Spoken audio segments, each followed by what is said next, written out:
The midnight phone call and something will happen next. It started on a Thursday night. Jack was jolted awake by the shrill ring of his phone.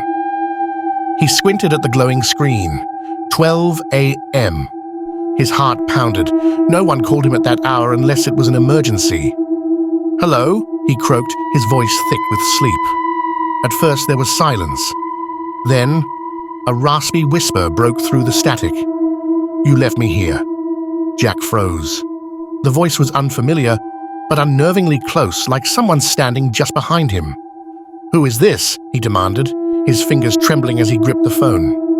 The line went dead. The next night, the call came again at the exact same time. "Why did you leave me, Jack?" the voice asked. This time, it sounded more agitated.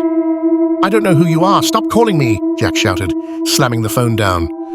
But the voice lingered in his mind. By the third night, Jack was paranoid. He double-checked his doors and windows, ensuring everything was locked tight. When his phone rang at midnight, his hands shook as he answered. "You can't ignore me," the voice hissed. "Who are you?" Jack asked, his voice barely above a whisper. The voice let out a low, guttural laugh. "Look outside." Jack hesitated but couldn't resist. He crept to his bedroom window and pulled the curtain aside. At first he saw nothing but the dark, empty street. Then his blood ran cold. A figure stood under the streetlight, its head tilted unnaturally to the side. The dim light revealed tattered clothes and skin that seemed to sag off its frame. Even from a distance, Jack could feel its gaze boring into him.